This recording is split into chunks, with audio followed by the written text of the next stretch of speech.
everybody. Thank you for listening to a Voice in the Wilderness podcast. Today, I have a special guest. I have my daughter, Gracie, here with me today, and she is, oh my gosh, awesome. I love my daughter. She's great.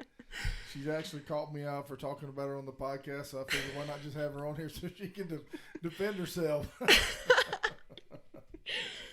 So anyway, this week I've been working out for about, I don't know, I imagine about 3 months now. I work out with a couple of different guys, me and Dale Greenwald and Chase Johnson. He works out with me. These a couple of younger guys, and of course they're young, and I'm not so young anymore. But this week Gracie decided that she wanted to join in with us, and so she actually had her second day today. We did upper body yesterday, we did lower body today, and when she came in, she said she could barely walk. So, so tell everybody about what do you think about the morning workouts with the guys? Well, I don't want to pay for a gym membership. So this is my ticket for a free private gym. So yeah, I really like I miss working out. I forgot that I like it. Like I forgot that I enjoy it. And so I can't walk. Yeah. We did, because I did full body yesterday, and then I did legs again today. So it's like double for me than it is for you. Yeah. Well, I'm hurting. It's hard for me to do legs because I just can't squat. I can't really put. I heard, those of you who don't know, we're working on it. I messed up my back about a year ago, so I don't put any weight on my back or anything like that. And so it's hard for me to work my legs. So, but they are a little bit. He was doing lunges today. Yeah, I saw they're it. a little bit tired today. So anyway, a couple things I just wanted to kind of ask you about. Okay. So that you could kind of share your view of everything. There's a little bug. Yeah, there's a couple of fruit flies in here because we had some blueberries. Mm-hmm. But so growing up, and how old were you when I got saved? 9. 8 or 9. 9. Oh, all right, so I want to hear your perspective of how all that happened. I mean, how much of that do you remember? Well, I don't remember much from before you were saved. Like I have a few memories. But I barely remember. I don't remember any of the bad stuff. Yeah. If that makes sense. I just don't really remember any of the bad stuff. I remember a few little things, but it's vague. So I feel like God kind of redeemed me from that, or helped with that. I feel like I was just spared or something. I don't know.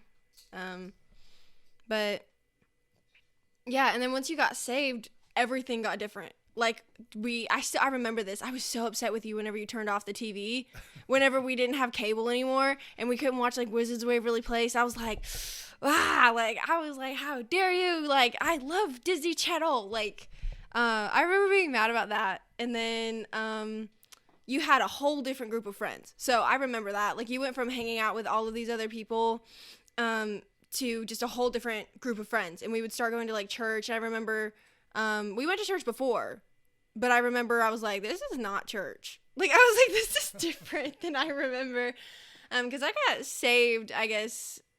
Well, I said the Lord's Prayer whenever I was 5 or something like that in church. But I didn't really see church until you got completely changed. And it was because you went through a little Bible thumper phase where you were just Jesus. And then you slowly just over I think a year or two, you just became a way better man, and you had way better friends who had way better children. And I would remember loving hanging out with this different group of people you were with.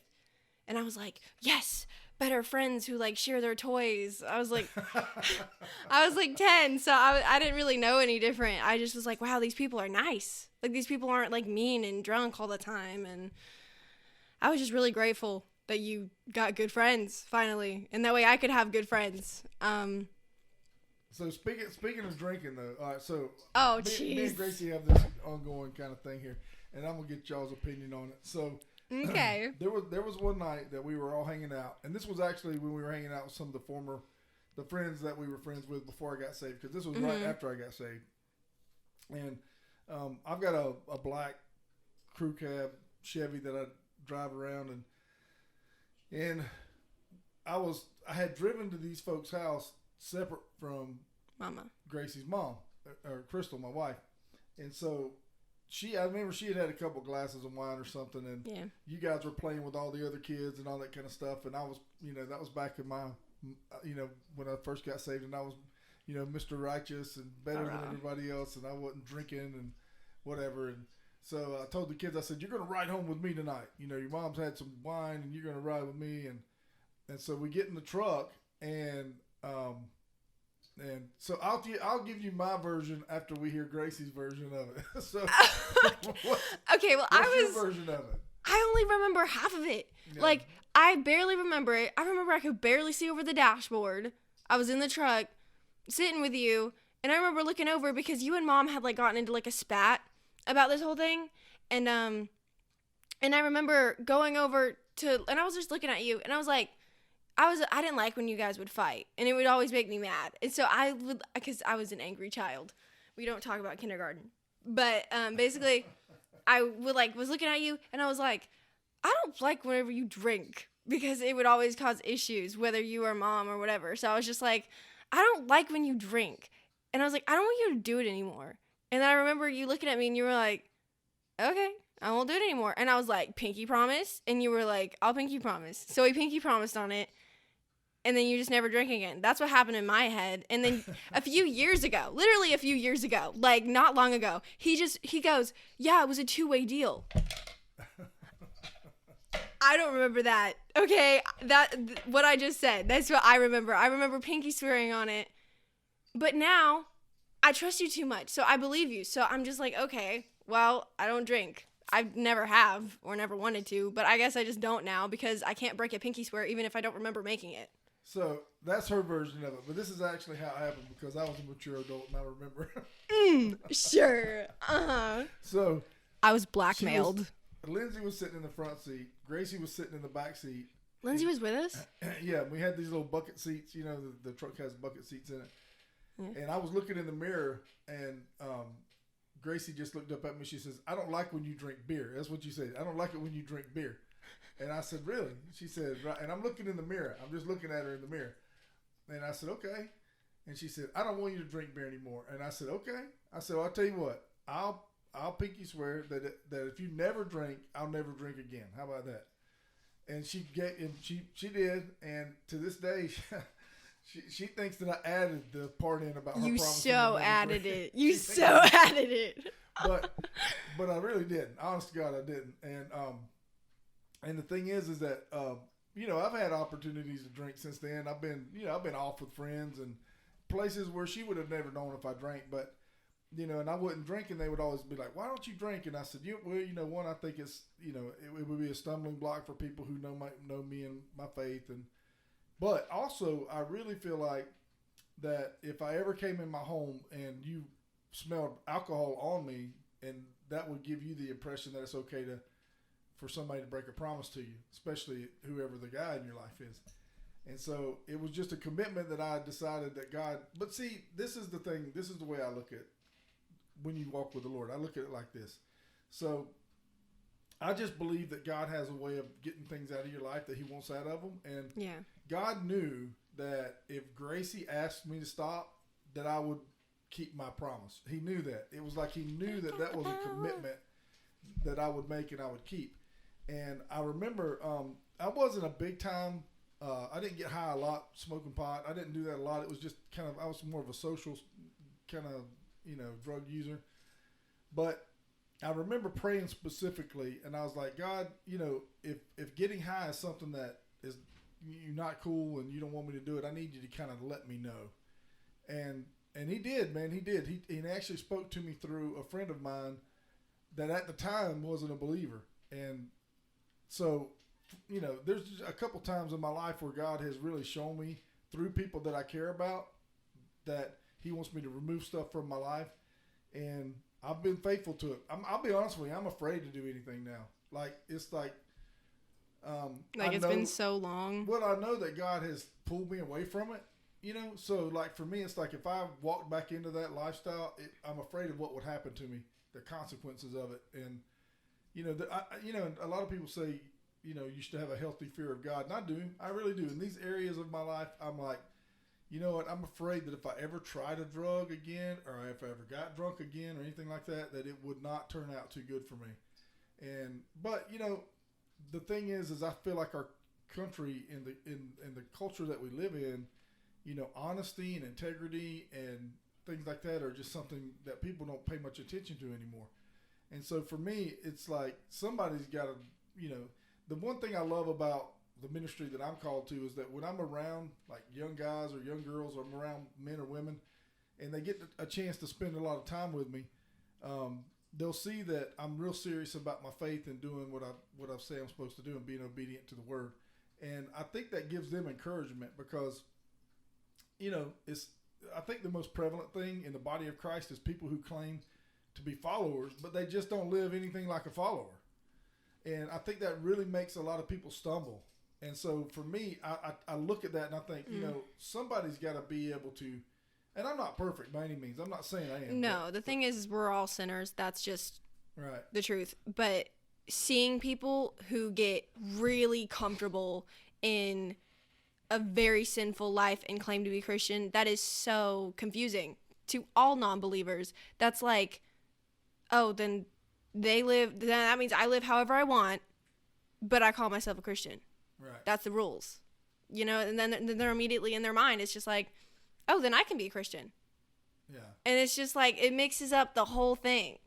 It just messes it up. It's kind of like, I tell people that, okay, so I read a story one time about, I don't know if you remember this, but I think it was in a Batman movie. You might remember this, but there was a shooter that came into a movie theater somewhere, and I think it was Batman, yeah. And I actually saw a story about that where there was like 3 or 4 guys that were in that movie theater that actually put their bodies over the lady they were with so that they would protect them from getting shot, and literally saved the life of 2 or 3 women in that auditorium.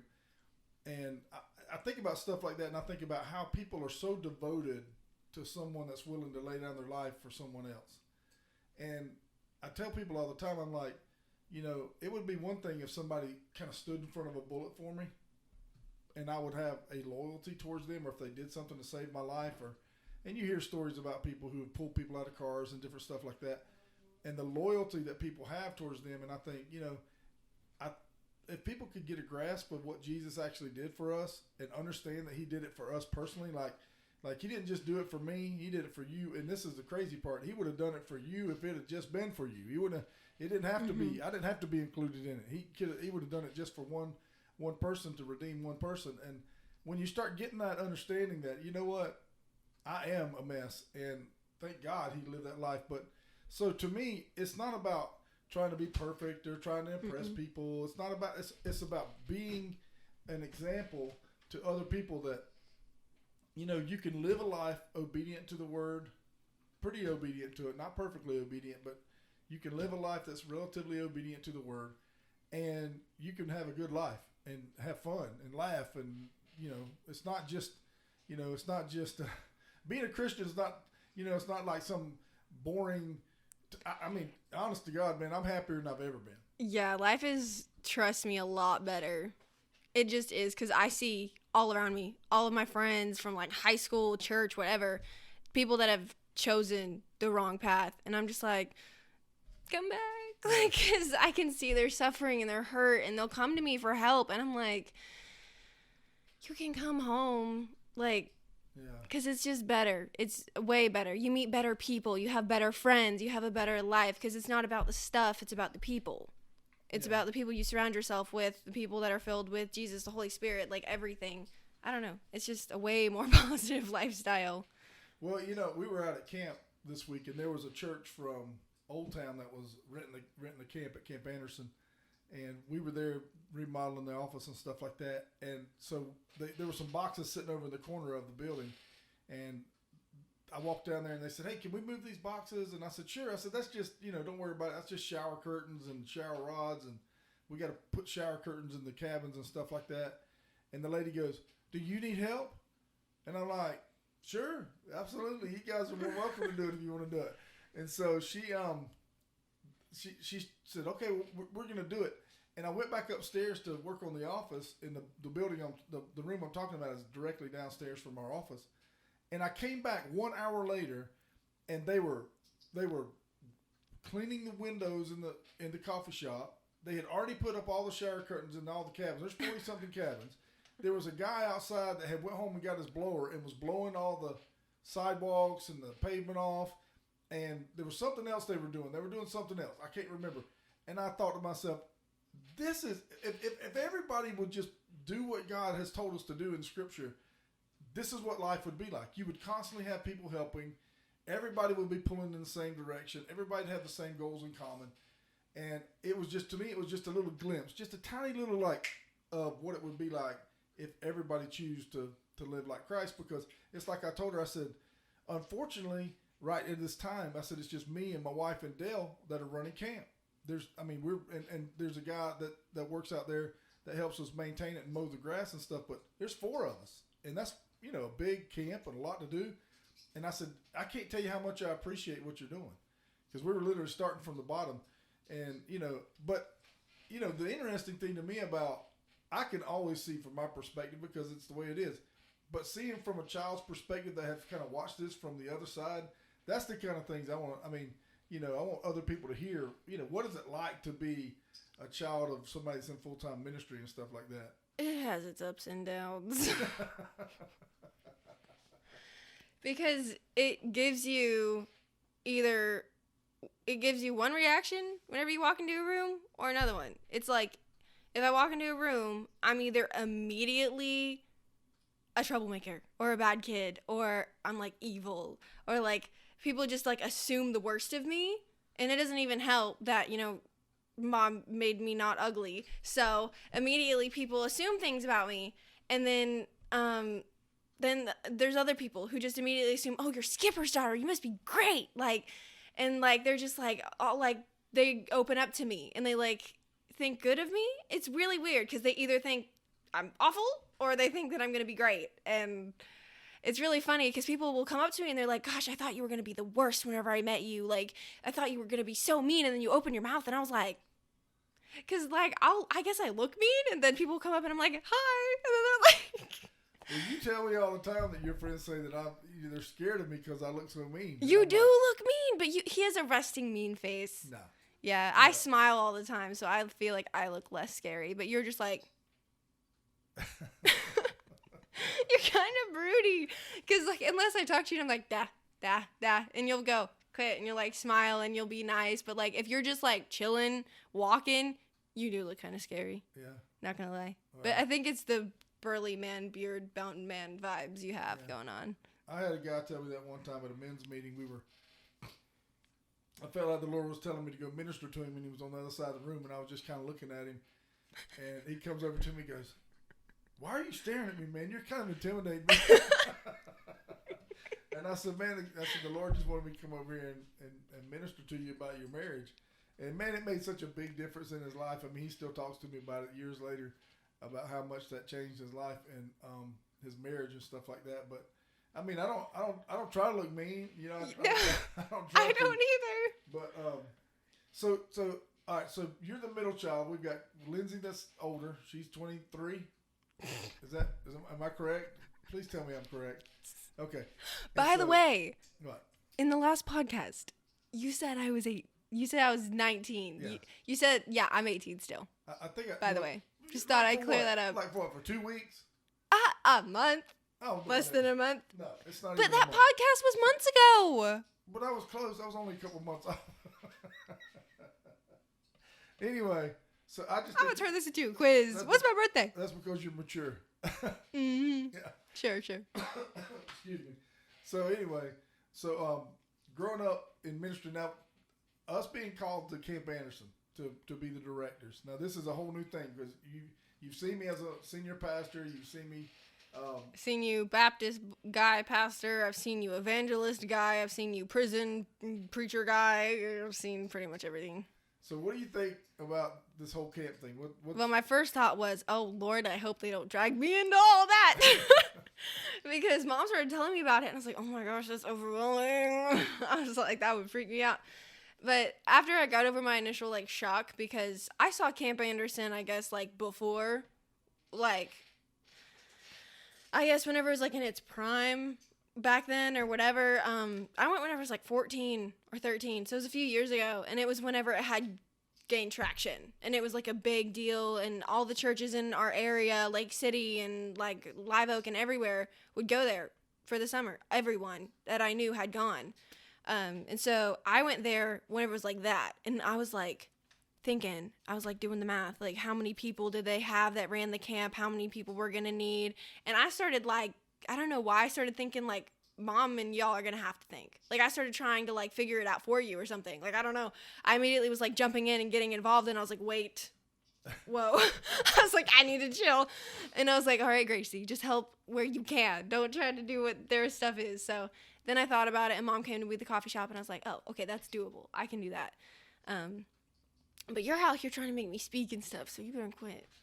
Well, crazy old man. I've said on the podcast that, you know, I just really feel like God's got an anointing on Gracie to be a communicator, to share the gospel with people. And I'm going to tell y'all, I don't know if you guys follow Hair Days, which is where we put these podcasts, but if you go back and you see her graduation and you watch her, I think it's on there, and you can watch her give her valedictorian speech. She literally, like, I mean, it's crazy. She comes to us and she says, I've got it all wrote up and all this stuff. And then she reads it to me and Crystal one time. And then we go to the event and, you know, she's in front of everybody. And I think this was the first time you really had ever spoken in front of any kind of group of people. And she just absolutely gets up there and doesn't even act nervous, flawlessly delivers this thing. And I'm just sitting like on the second row going, okay, so you don't think that this is a gift that God's given you? Because I've been a speaker and I know. Hey, I practiced the whole one time, okay? I know how hard it is to get up in front of a group of people and just deliver something like that, and how hard it is to stay smooth and just kind of present it well. And you just got up there and did so good with it, and I was thinking, man, if this isn't like a neon light to my daughter that this is what God's anointed her to do, I don't know how to get this through to her. I speak one time. Yeah. Once. So, well, you're really gifted at it. So, and I know that that's a big, you know, like a big commitment, especially from an 18-year-old that's almost 19 in a couple of weeks. Mm-hmm. Good job. But I'll be honest with you, it's like I spoke to a men's group last Saturday in Gainesville. Great group of guys over at Gainesville Church of God. And man, these guys were, and it just was awesome because I had a chance to just share my heart with them. And I'll share with you guys something I shared with them. I said to them, how many of you guys in here are athletes? And a bunch of them raised their hand. And I said, how many of you can think back to when you were an athlete and think about the difference that it was mentally and physically when you were on the sideline and what it was like when you were actually in the game?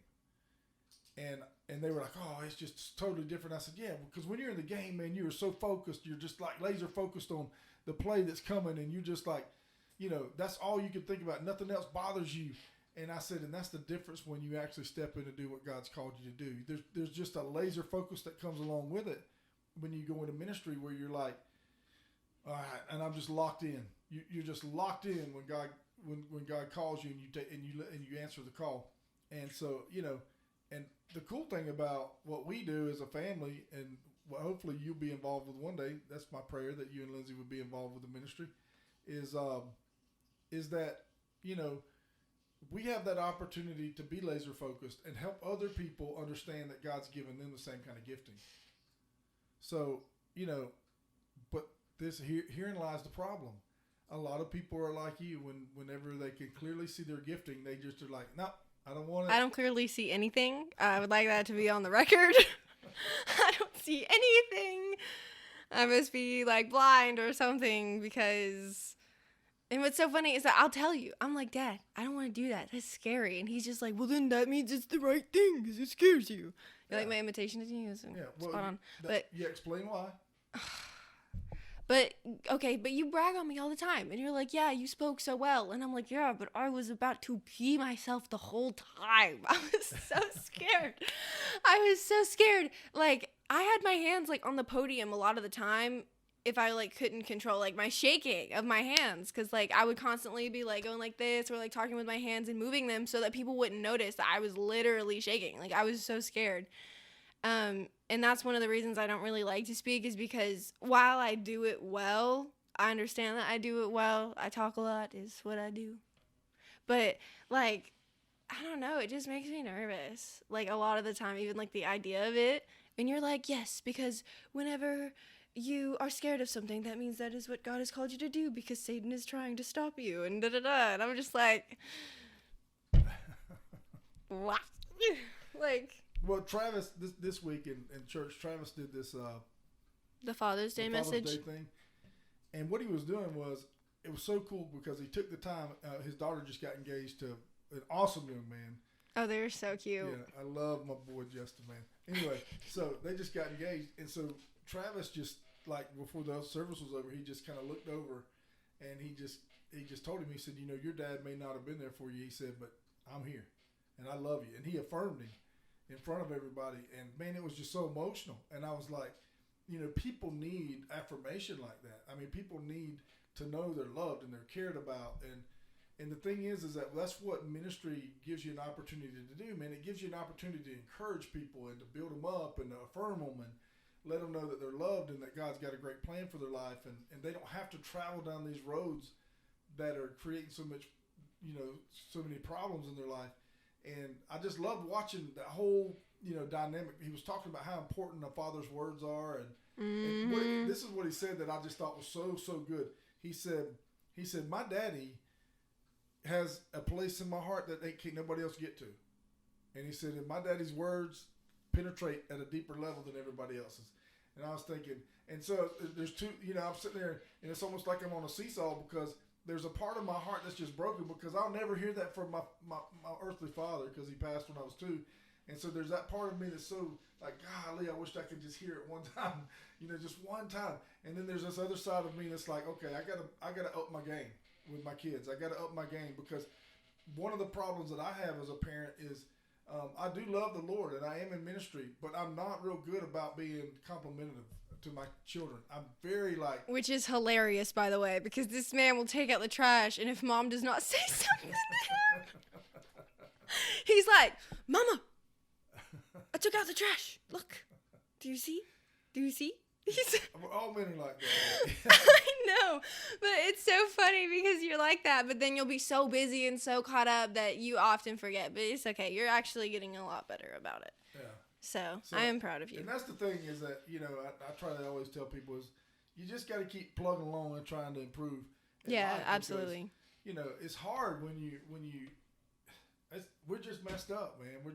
I look around sometimes and I'm like, golly, people are just so messed up. And I'm included in that group. It's not like I'm excluding I know, and I wish I could too sometimes. Yeah, it's just crazy. I'm like, ooh, they told from the flow up. And I'm like, oh, right. So am I. Yeah, it's just crazy. But, I mean, you know, I love being in ministry. And we're kind of in this new season of we're going to be transitioning and taking FCA to Camp Anderson. And it's going to be awesome. It's going to be a lot of work. I mean, it's a lot of work. And so... You know, if there's anything anybody wants to donate, we really need a lot of stuff. I mean, the guy that was running the camp, he went to Marianna up by Tallahassee, on the west side of Tallahassee. And the hurricane had wiped that camp out. So he took everything up there with him so that he would be able to have camp. And so we're starting over. I mean, we're just literally starting. I mean, the facility's there, but that's it. And so it's an empty shell. Yeah, but it's okay. I mean, it's the most beautiful empty shell camp there is in Florida, in my opinion. It is beautiful land, and it's literally in the perfect location on the river where it's like super wide, so you can have boats, and it's like super close to a spring, literally a boat ride away. Yeah. Like, I love the location. Yeah, and it's going to be really cool because, you know, not only are we going to be in ministry, but some of the people that I love the most are going to be right there with us. You know, we're going to be doing life together. And to me, that's what it's always been about, man, is, you know, if you could get together with people who love the Lord and you can actually, like, do life with them, you know, and go seek God's call on your life together and encourage one another and build each other up, man, that's what it's all about to me. I don't know. I mean, and I know my kids are, I think Lindsay's kind of excited about being a part of it, but I know that you've been real. I've been hesitant because I'm not one that wants to be around young people constantly because they wear me out, man. I'm a very laid back person. So, like, their energy, I can only keep it up for so long before I'm like, all right, I got to go take a nap.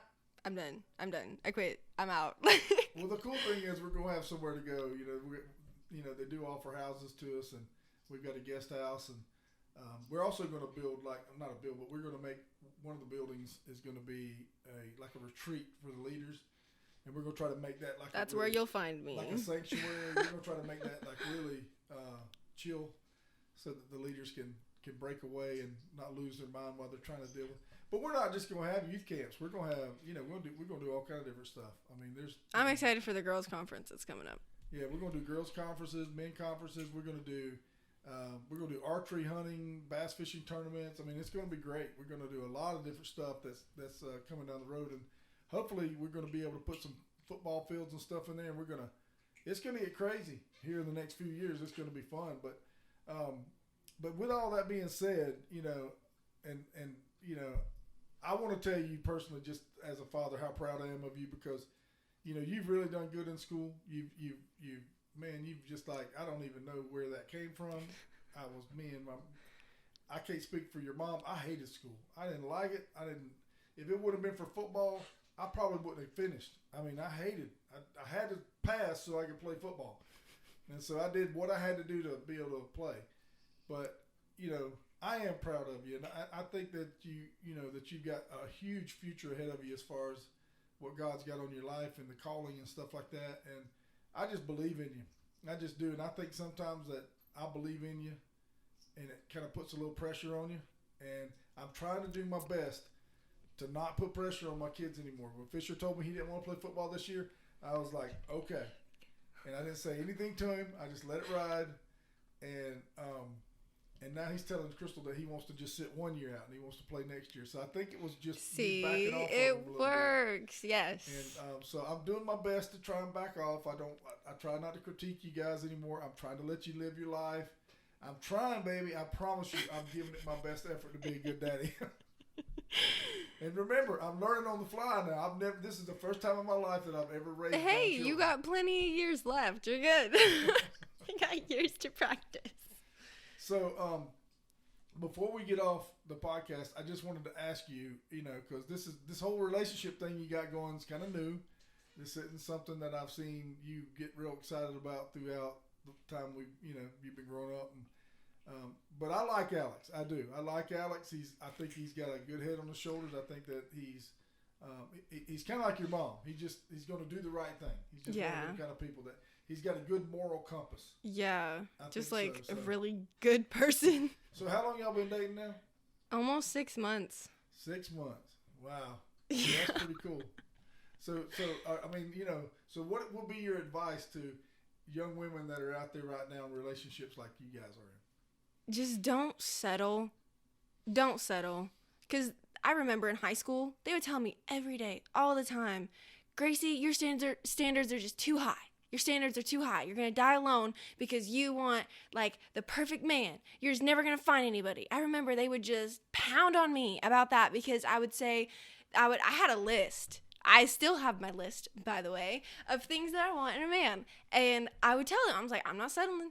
I'm not settling. They would try to set me up, and I would go, no, I don't want that for me. And so I kind of just didn't really date at all growing up. And so, like, out of the blue, I met Alex and we started hanging out, and I was not looking. I was just going into college. I was like, no boys, sick, nope, none of that. I was still on my grind. I was still doing my thing. I was not looking for a boyfriend. And then he was just like, hello. And so, I mean, just don't look. Do your thing. Live your life. Don't worry about boys. Don't worry about what they're doing. The right one will come to you whenever you're running the same path. Whenever you're on your way to what you want and your goals and your dreams and you're worried about yourself and what God wants for you, then whenever you're running your right way, they will run alongside you, but you can't run after them. That's not going to work for you because you're always going to find the wrong one. You just need to let it happen the way, I don't know, just don't look. Don't be distracted. Don't let other people distract you. Stay in your zone, and then the right person will enter it. Like, I don't know, just don't settle. Just don't settle. So you guys are both in college. Yeah. You're not. So where's he at in college right now? What's the deal? He's pre-med. He's pre-med. So what's his goal? What's he doing? To be an RN. So he wants to be an RN. So how much longer has he got? Oh, I don't know. Wait a minute. Now, you on me about not knowing your age. Hold on now. This is your boy. I know, but we don't talk about college a lot. He just got his AA, didn't he? Mhm. So he's probably got at least 2 years, maybe even more. Yeah, probably 2 or 3 years. I have a year and a half, I think. Yeah, and you're going to get But I'm just getting a 4-year. So when you took your aptitude test, what did it say that you were gifted in? Reading, writing, in English, like, what is it called? It's like, whatever you know, like grammatical correctness or whatever. Yeah, like, whatever. It's basically English, writing, reading, comprehension. Reading and writing comprehension. That's what it is. Okay. What, was it communication? Was it in there? No, the tests are, I believe, reading and writing, English comprehension, and then there's the math one. I think there's only 3 or 2 or 3. I don't know anymore because I took mine when I was 13. I don't remember. Okay. God, that was a long time ago. But on every, like, I took my public speaking class when I was 14 and I got 98, I think, in that class. Yeah. So there's another little. But I was good in school. I got all good grades, mostly. Yeah. So anyway, so I wish you guys the best, you and Alex. I do. I hope this works out for you guys because, me and Gracie's mom, we've been together since we were in high school, and I wouldn't have it any other way. I really wouldn't. I love having someone in my life that I grew up with and that knows me, better than anybody, really. And that's really nice. Oh, that's another thing. Find someone who can be your best friend. Yeah. Alex is my best friend. Yeah, she's my buddy. Yeah, she's my buddy. She keeps me straight. Exactly. What advice do you have for me? Huh? So, do you have advice for me? Advice for you. I've never counseled a couple that prays together. Facts. Never. Hey. I've never counseled a couple that prays together every day.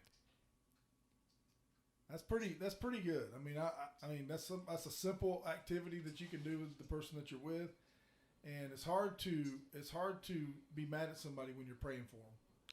Very true. It's so hard to be mad at somebody whenever you're praying for them, let alone whenever you are being empathetic towards them. Whenever you see them the way God sees them, you can't stay mad. Yeah. That's one of my favorite things. All right, here's another piece of advice. Your greatest blessing is often right through your greatest fear. Your greatest blessing is often right through your greatest fear. Everybody see that? Did you see it? I saw it. Did you see that? I saw the pressure. Mm-hmm. Yeah. Mm-hmm. I'm just, you said you wanted some advice. Not what I meant. Skipper hair. And you guys stay tuned because me and Gracie are going to start going to different springs, and we're going to video and do some facts about the springs. Yeah, it's been raining all week though. I know. We've been trying to go, but it's been raining all week. So we got 6 inches at the house already. Oh. It's crazy. So Okay. those of you that are praying for rain, good job. You can stop now. So, but anyway, so baby, I love you. I love you. I'm proud of you. I can't wait to see God's plan in your life just start taking place and taking root.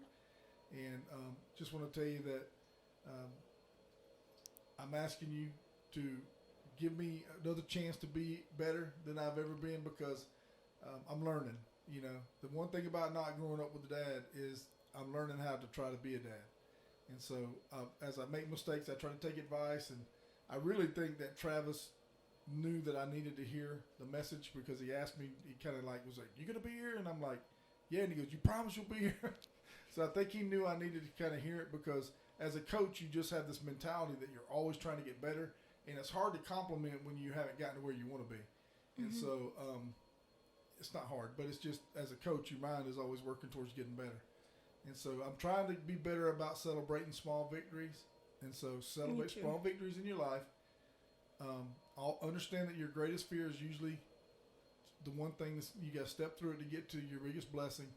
And if you pray together as a couple, most of the time, I would say almost all the time, you guys will be fine. So that's my advice for you. Okay. All right. So I love you. Thank you for being on the podcast. It took me like a month to get to do one. So you guys are privileged to actually have the opportunity to see her on here. And you're welcome back anytime you want. Like I said, you're like my loin fruit. So you're welcome anytime, anywhere I'm at, doing anything I'm doing.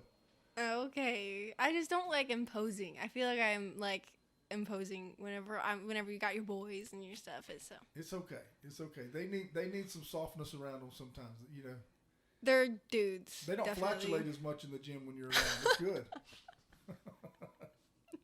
Well, happy to help. I love you, baby. I love you, Dad.